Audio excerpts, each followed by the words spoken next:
Alright, let's do this. This was the hardest day on this week. So we're talking through a consolidation through Asia. We run higher to run lower. Price runs below Asia, breaks above the range.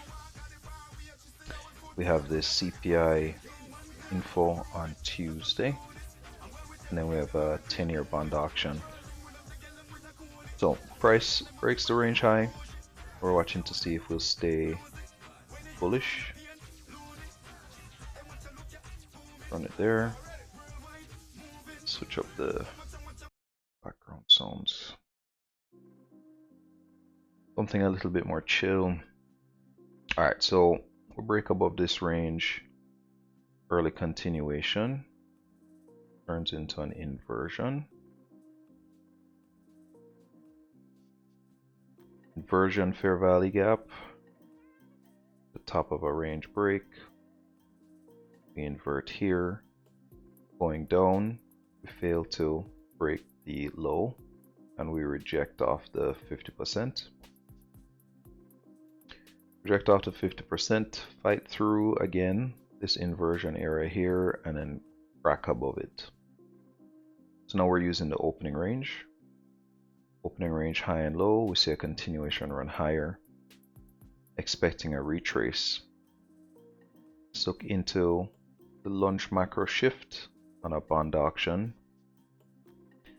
So we're looking at lunch between 11 and 12.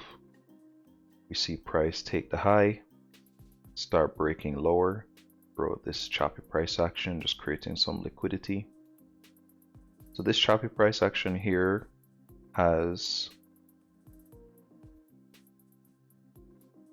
some bold entries.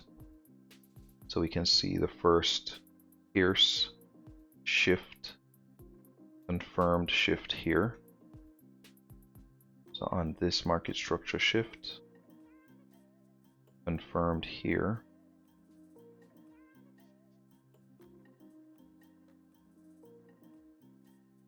We're returning back to order block, inversion fair value gap, breakout, everything in and around here after this candle.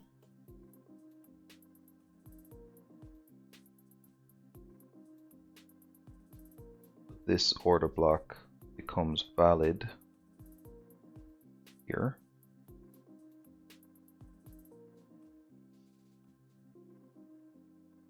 Because the price action break happens here. So this is a rejection.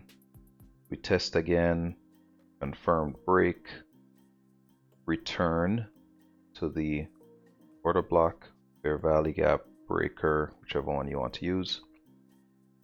Price makes a shift lower, confirm break, this price action leg, turn to the fair value gap, breakout, price breaks lower, we punch through the range, return to this fair value gap. So took those two trades using the bond auction macro. Bond auction macro runs lower. Challenge, going back up to the 5-minute, is when is this wrong? So lens data was calling for max median retrace ending at 1152, 1155. At this point we should not be expecting any retraces into the zone. Max median retrace was inside at 02. We also have data that suggests anything from 01, 02 inside the range, and again 07, 08. So 01, 02 up to the retracement. 708. There are a few clusters, it didn't get to the 0.5, so I'm using the max median retrace.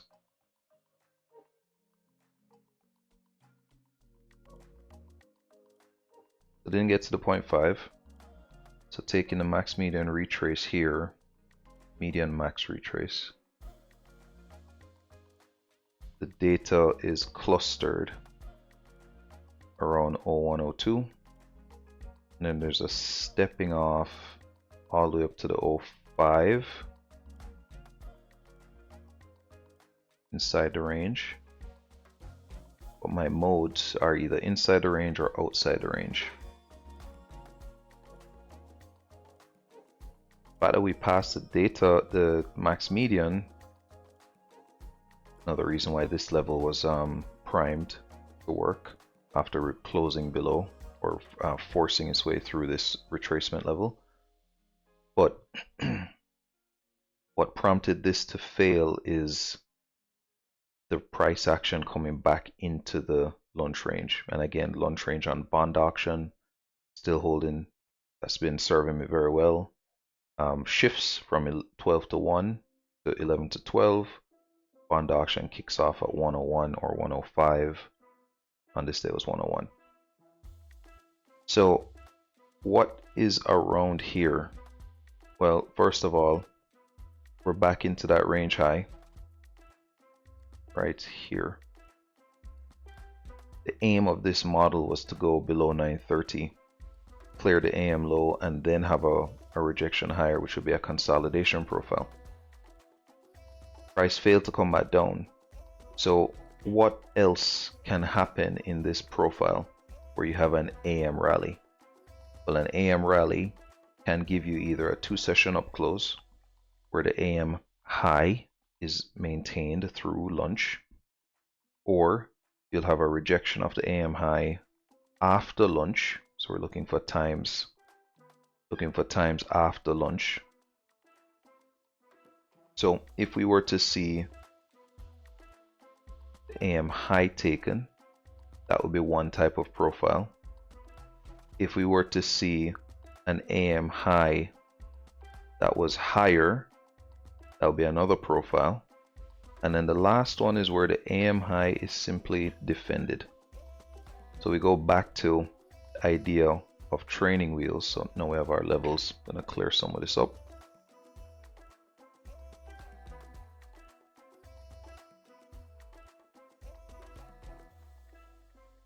So this spike high here is not enough to say that the AM high has been broken. Again, training wheels, want to see a candle close above and a candle reject lower. Training wheels, not necessary from an ICT standpoint, but good for training wheels. If that AM high is really maintained, then the only thing we'd be expecting is possibly a 15 or 60 minute PD array happening in the PM, or we're still using that same range from lunch, and once price comes back into that range,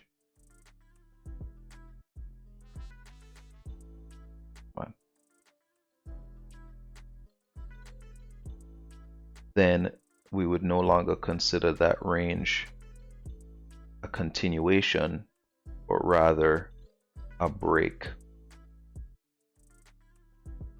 And then we'll measure out 50% of that range and use that as a key level to determine how price will shift. So let's break that down even further. One way to look at this is simply to say, if the range is revisited, we're looking for price action inside that range to continue higher. The range has been invalidated and we're continuing against the range high. Another way to look at it is to look at the AM leg run out of the opening range, and we're looking for a 15 or 60 minute PD array where price will continue its direction bullish. So on the 15 minute, we have a fair value gap that gets closed in, which would make sense because of this price action on the other side of the fair value gap. Whenever we have this type of price action, we're either stopping at the old high inside, or we're going to close the fair value gap completely, but not Close it as in the market will price to it, but it won't break it. On a 1 hour time frame, we see the same type of dynamic where we have a fair value gap. That fair value gap has an old high, that either the old high will be the draw or it will close the fair value gap completely, which is now down here. Closing that fair value gap, or even using this as an order block, swing high, broken, return to the order block, which should now be the body of this candle, would all be valid plays. Now, this price action for me, I would use the lowest in a mixed series of candles, and I would have only been looking here. So this would be the fair value gap play for me, closing the fair value gap and then waiting to see the next candle going back into the range. So on that candle's close is where we'd be looking to see, all right, price has now filled the fair value gap and repriced against it. So let's dig into just the range play. So having that as a macro story, seeing this order block on the 15 or 30 minutes, seeing the fair value gap, closing all of that up, and then certainly when these 3 consecutive candles pushed higher, that's certainly the time to say, okay, we're looking at something else here on the other side of lunch. So same concept again, hold high, filling in a fair value gap. Oh, and there's one other thing I just saw, a volume imbalance here. So regardless in what it was, the profile would either be calling for the AM low to be taken, but when that doesn't happen, your first clue are those 15 or 60 minute arrays coming back to the London high, tagging a volume imbalance. That's all well and good, but once that range, lunch range, is revisited here on this candle, and certainly when that H1 candle closes above, back outside the fair value gap, you're now considering a bullish price action. So let's break that down. We've got the lunch range that gets revisited. We start to see some consolidation happening here. Let's take a closer look at what that is. And we're going to pay attention to these 3 consecutive candles breaking out. So on a 1 minute, that price action here confirms that we're going to stay bullish. So let's break it down. First off, we can see that we create a breaker on a sell side sweep. Low, we push higher. We don't care until it breaks the high of that candle. That becomes our breaker. So once that candle is broken, we've closed above it, we break the high.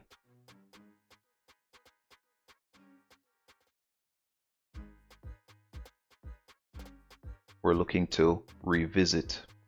So we do that break here, reject, come back to the breaker. We do it again, come back to the breaker.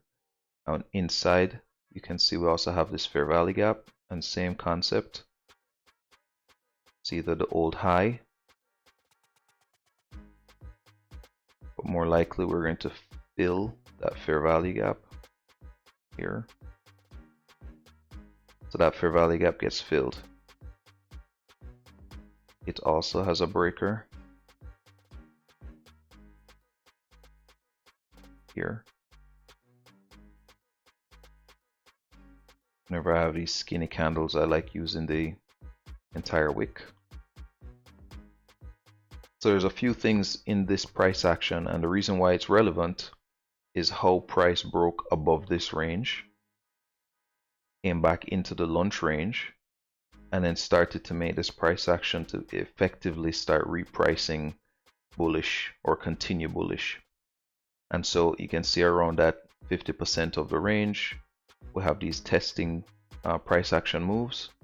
Price breaks it, comes back to it, comes back to it one more time, and then challenges that same range high. And that continues into the silver bullet.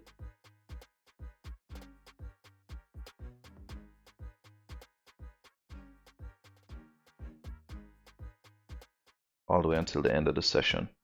One more revisit of the halfway mark of the range once price has broken above, came back to it, repriced away. So there's, in hindsight, there's always a lot of these things that we can see, but the point is that when are you definitively wrong? And seeing price action like this in itself was a mitigation, didn't come back to it. We had an old high, didn't come back to it. We had a fair value gap, we retested it. Institutional order flow entry drill, didn't revisit the old high, didn't close up the fair value gap completely. You could see this inversion over here after breaking this high. Certainly that would be valid if you were expecting this bearish movement to fail. But using the range, you can also see reasons why and when and where you would want that price action to confirm your intention to continue bullish. And then you have your target of the range high to close off the day. So game plan is always to maintain your bearings. Data is good, but price action is always king.